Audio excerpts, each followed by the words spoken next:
সচিবালয় অভিমুখে ইশরাক সমর্থকদের লং মার্চে বাধা দিয়েছে পুলিশ। পরে বিক্ষুব্ধরা দক্ষিণ সিটির নগর ভবনে ফিরে তালা ঝুলিয়ে দেয়। এ সময় সমাবেশ থেকে মেয়র হিসেবে বিএনপি নেতা ইশরাক হোসেনের শপথ আয়োজন না হওয়ায় স্থানীয় সরকার উপদেষ্টা আসিফ মাহমুদ সজীব ভূঁইয়াকে নগর ভবনে অবাঞ্ছিত ঘোষণা করেন ঢাকাবাসী ও তার সমর্থকরা। রোববার আবারও বিক্ষোভ কর্মসূচি করবেন আন্দোলনকারীরা। ইমদাদুল্লাহ বাবুর রিপোর্ট। পূর্ব ঘোষণা অনুযায়ী লং মার্চ টু সচিবালয় কর্মসূচি পালনে ইশরাক হোসেনের সমর্থকরা খণ্ড খণ্ড মিছিল নিয়ে দক্ষিণ সিটির নগর ভবনে জড়ো হন। সেখান থেকে মিছিল নিয়ে সচিবালয়ের দিকে যান তারা।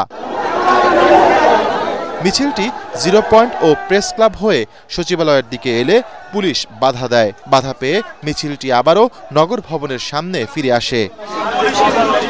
এখানে এসে নগর ভবনে তালা ঝুলিয়ে দেন বিক্ষুব্ধরা। সচিবালয়ে আগুন লাগার পর এই ভবনে স্থানীয় সরকার মন্ত্রণালয়ের অস্থায়ী দপ্তর, ফলে দপ্তরে আসতে দেখা যায়নি উপদেষ্টা আসিফ মাহমুদ সজীব ভূঁইয়াকে। তালা দেয়ায় ব্যাহত হয় সেবা কার্যক্রমও। এমন পরিস্থিতিতে পুলিশের জলকামান ও বিজিবি মোতায়েন করে পুরো এলাকার নিরাপত্তা জোরদার করা হয়। এই সরকার এই পানির গাড়ি এই বিজিডি এই করছে। এই জলকামান তো শেখ হাসিনার সময় আসলে বুঝতাম যে সে অবৈধ সরকার, অবৈধ ক্ষমতা টিকে রাখার জন্য জলকামান, কিন্তু এখনো জলকামান কেন আসে? বিক্ষুব্ধরা বলছেন, মেয়র হিসেবে ইশরাককে শপথ বাক্য না পাঠ করানো পর্যন্ত আন্দোলন চলবে। শেখ সাহেবকে আমাদের দায়িত্ব বুঝিয়ে দিতে হবে।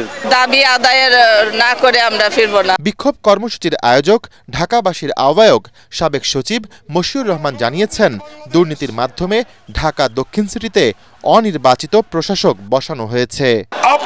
আপনার এপিএস মুয়াজ্জেম কি করে 400 কোটি টাকার মালিক হলো? উপদেষ্টার কার্যক্রমকে আমরা তীব্র প্রতিবাদ জানিয়ে স্থানীয় সরকার পল্লী উন্নয়ন সভা উপদেষ্টা জনাব সজীব ভূঁইয়া, আসিফ মাহমুদ সজীব ভূঁইয়াকে ঢাকা সিটি কর্পোরেশনে অবাঞ্ছিত ঘোষণা করলাম। 2020 সালে ঢাকা দক্ষিণ সিটির মেয়র নির্বাচনে কারচুপির অভিযোগে মামলা করেন বিএনপির প্রার্থী ইশরাক হোসেন। আওয়ামী লীগ সরকার পতনের পর নিজের পক্ষে রায় পান ইশরাক। ইমদাদুল্লাহ বাবু, ATN বাংলা, ঢাকা।